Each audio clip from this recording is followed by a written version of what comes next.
Cheppad വലിയവള്ളി ഇളവാകാംഗം Jacob തറയിൽ അദ്ദേഹം ഇപ്പോൾ നമ്മളോടൊപ്പം ചേരുന്നുണ്ട് ഈ വിഷയവുമായി ബന്ധപ്പെട്ട് നമ്മളോട് പ്രതികരിക്കുന്നതിനായിട്ട്.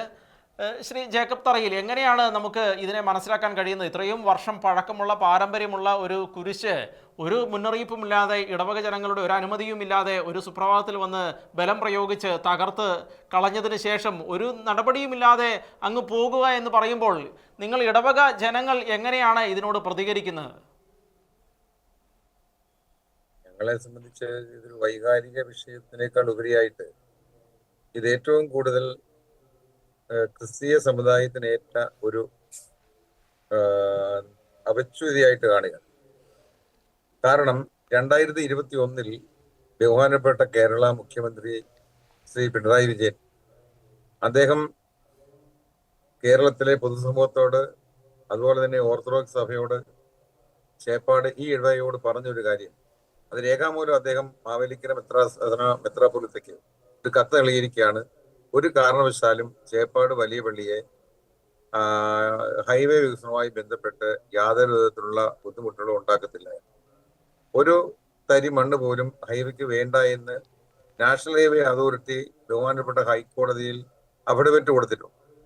ഇതൊക്കെ നിലനിൽക്കുന്ന സാഹചര്യത്തിൽ ഹൈക്കോടതിയിൽ നിന്ന് നമുക്ക് അനുകൂലമായി 4-5 വിധികൾ തുടർച്ചയായിട്ട് കിട്ടിയിട്ടുമുണ്ട്. ആ വിധികളെയും ബഹുമാനപ്പെട്ട മുഖ്യമന്ത്രിയുടെ വാക്കിനെയും ഒക്കെ അട്ടിമറിച്ചുകൊണ്ട് ഒരു ദിവസം വൈകുന്നേരം 5 മണി സമയത്തോടുകൂടി ഇവിടെ വന്ന് ഇത്തരത്തിലുള്ള ഒരു അതിക്രമം കാണിക്കുവാൻ, കാടത്തം കാണിക്കുവാൻ ഇവർക്ക് ആര് ധൈര്യം കൊടുത്തു എന്നുള്ളതാണ്. അവർ പറയുന്നത് അവർക്ക് പൂർണ്ണമായിട്ടും മുകളിൽ നിന്ന് നിർദ്ദേശം കിട്ടി. ഒരു CA പറയുകയാണ് ഞങ്ങൾക്ക് മുകളിൽ നിന്ന് നിർദ്ദേശം കിട്ടി. CAയുടെ മുകളിലുള്ള ഉദ്യോഗസ്ഥനായ DYSP സ്ഥലത്തുണ്ട് ആ സമയത്ത്. ആ DYSPയുടെ കൂടി സാന്നിധ്യത്തിലാണ് ഇത് പൊളിക്കുന്നത്. അപ്പൊ DYSPയോട് ഞാൻ നേരിട്ട് ചോദിച്ചു, സാർ ഇവിടെ ഉത്തരവുണ്ടോ? ഉത്തരവുണ്ട്. ആ ഉത്തരവൊന്ന് കാണിക്കുമോ? അത് നിങ്ങളെ കാണിക്കേണ്ട ആവശ്യമില്ലല്ലോ. ഉത്തരവ് ഞങ്ങൾക്ക് കിട്ടിയ ഉത്തരവാണ്. നിങ്ങൾക്ക് കിട്ടിയ ഉത്തരവ് എന്താണ്? പ്രൊട്ടക്ഷൻ കൊടുക്കണം. ആർക്ക് പ്രൊട്ടക്ഷൻ കൊടുക്കണം? വിശ്വസമുദ്ര എന്ന് പറയുന്ന ഈ കോൺട്രാക്ട് എടുത്തിരിക്കുന്ന ആളുകൾക്ക് അതിന് പ്രൊട്ടക്ഷൻ കൊടുക്കണം. അവർക്ക് പണിയുവാനുള്ള സാഹചര്യം ഉണ്ടാക്കാൻ വേണ്ടി പ്രൊട്ടക്ഷൻ കൊടുക്കണമെന്നാണ് പറയുന്നത്.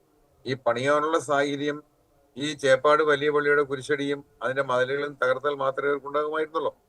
അവർക്ക് കുരിശടി മാറ്റണം എന്നുണ്ടായിരുന്നുവെങ്കിൽ ഒരു പക്ഷേ നേരത്തെ തന്നെ ഇത് സാമാന്യ മര്യാദയ്ക്ക് നമ്മുടെ നാട്ടിലുള്ള പെട്ടിക്കടൽ, റോഡിലിരിക്കുന്ന പെട്ടിക്കട മാറ്റാൻ പോലും ഒരു മൈക്ക് വെച്ച് അനൗൺസ്മെന്റ് ഒക്കെ നടത്തും ആളുകൾ, അവർ ഉദ്യോഗസ്ഥന്മാർ. അതുപോലെ നമുക്ക് ചെയ്തില്ല. ഒരു നോട്ടീസ് നമുക്ക് തന്നില്ല. അങ്ങനെ ഒരു നോട്ടീസ് നമുക്ക് തരാതെ, നമ്മളെ ഒന്ന് അറിയിക്കാതെ, വളരെ നീചമായ രൂപത്തിൽ, നിന്ദ്യമായ രൂപത്തിൽ ആ കുരിശടി ബലം പ്രയോഗിച്ച് അവർ മാറ്റി എന്നുള്ളതാണ്. അത് നമ്മൾ ഒരുപക്ഷെ വടക്കേന്ത്യയിലൊക്കെ ബുൾഡോസർ ഉപയോഗിച്ച് പലതും കുത്തിയിടിച്ച് കളയാൻ നമ്മൾ കണ്ടിട്ടുണ്ട്. അതുപോലെ തന്നെ വിദേശത്ത് മറ്റു പല സ്ഥലങ്ങളിലും ക്രിസ്ത്യൻ പള്ളികൾ ഉൾപ്പെടെ ഇടിച്ചു ചേർത്ത് നമ്മൾ കണ്ടിട്ടുണ്ട്. ഇവിടെയും അതുപോലെ കേരളത്തിലും കൊച്ചു കേരളത്തിൽ മതസൗഹാർദ്ദപരമായി ജീവിക്കുന്ന ആളുകളുടെ ഇടയിലേക്ക് ഇത്തരത്തിൽ മതസ്പർദ്ധ ഉണ്ടാക്കിക്കൊണ്ട് മുന്നോട്ട് പോകാൻ ശ്രമിക്കുന്ന ഏതെങ്കിലും ശക്തികൾ ഇതിന് പിന്നിലുണ്ടോ എന്ന് നമുക്കിപ്പോ സംശയമുണ്ട്. ഞാൻ പറഞ്ഞ 2 കാരണം കൊണ്ടാണ്. ഒന്ന്, ഇത്തരത്തിൽ ഹൈക്കോടതിയുടെ ഉത്തരവ് നിലനിൽക്കുകയും ബഹുമാനപ്പെട്ട മുഖ്യമന്ത്രി 2021 ഇട്ട ഓർഡർ നമുക്ക് തന്ന കത്ത് നിലനിൽക്കുകയും അതേ മുഖ്യമന്ത്രി തന്നെ ഭരിക്കുകയും ചെയ്യുന്ന ഒരു അവസരത്തിലാണ് ഇത്തരത്തിലുള്ള അതിക്രമം ഉണ്ടായിരിക്കുന്നത്. പോലീസ് ഈ ഹൈക്കോടതിയുടെ ഉത്തരവ് നമ്മൾ കാണിച്ചിട്ടും അവർക്ക് അതൊന്നും നോക്കേണ്ട ആവശ്യമില്ല. ഞങ്ങൾക്ക് കിട്ടിയിരിക്കുന്ന, മുകളിൽ നിന്ന് കിട്ടിയിരിക്കുന്ന ഉത്തരവ് ഇതാണ്, ഇവിടെ പ്രൊട്ടക്ഷൻ കൊടുത്തുകൊണ്ട് ഈ കുരിശടി പൊളിക്കുക എന്നുള്ളതാണ്. അതും രാത്രിയിൽ, സന്ധ്യാസമയത്ത്, 5 മണി സമയം, കോടതികളെല്ലാം അടച്ചിട്ടുണ്ട്.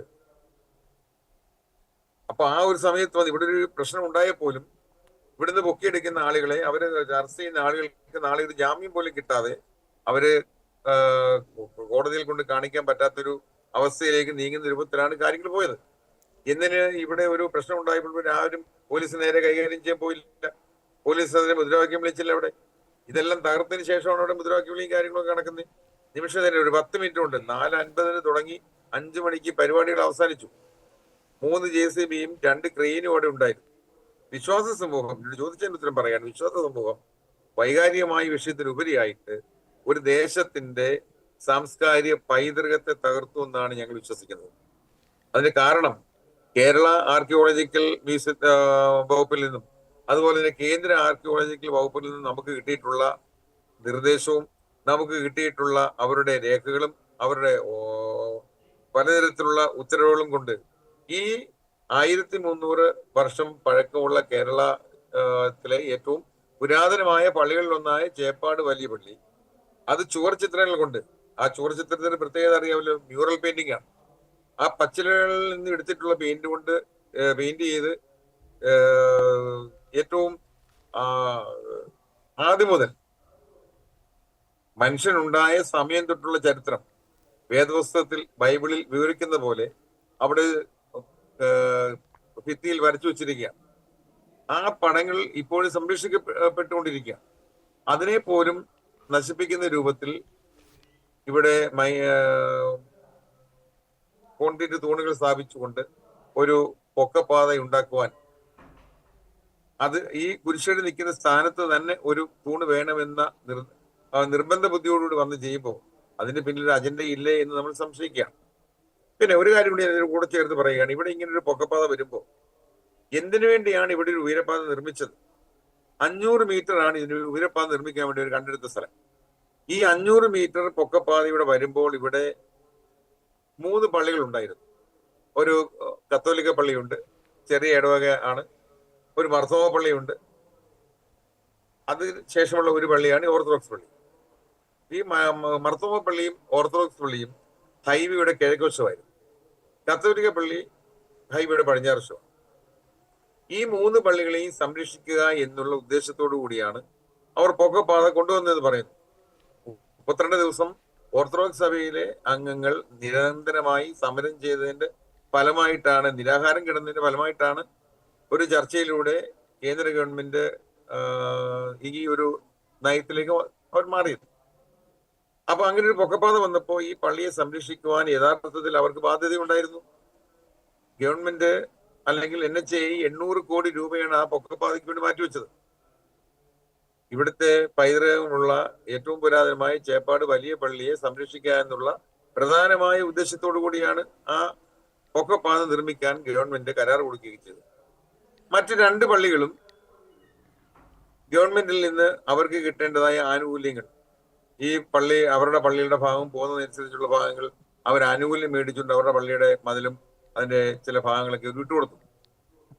അപ്പോൾ ബാക്കി ഉണ്ടായിരുന്ന പള്ളിയാണ് ചേപ്പാട് വലിയ പള്ളി. അതിന്റെ കുരിശടി റോഡിനോട് ചേർന്നാണ് നിൽക്കുന്നത്. അതൊക്കെ യാഥാർത്ഥ്യമാണ്.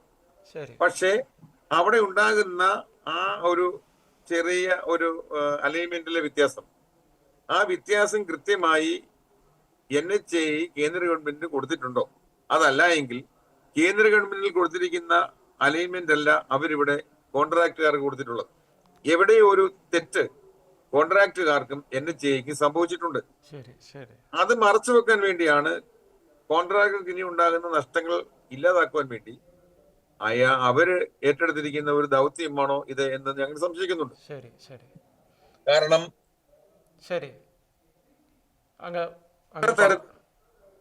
പല തരത്തിൽ ഈ വിശ്വസമുദ്ര എന്ന് പറയുന്ന കോൺട്രാക്ടറുടെ ആളുകൾ ഇടവക്കാരെ സമീപിച്ചിട്ടുണ്ട്. അവര് പണം വാഗ്ദാനം ചെയ്തിട്ടുണ്ട്.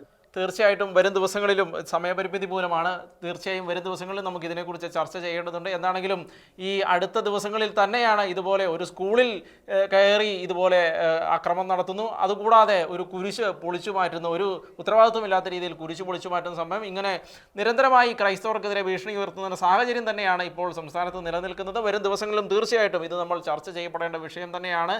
അങ്ങ് ഇപ്പോൾ ഞങ്ങളോടൊപ്പം ചർച്ചയിൽ പങ്കെടുത്തതിന് വളരെ നന്ദി. വരും ദിവസങ്ങളിൽ നമുക്ക് കൂടുതൽ ചർച്ചകൾ നടത്തേണ്ടതുണ്ട്. വളരെ നന്ദി ഇപ്പോൾ ഞങ്ങളോട് സംസാരിച്ചതിന്.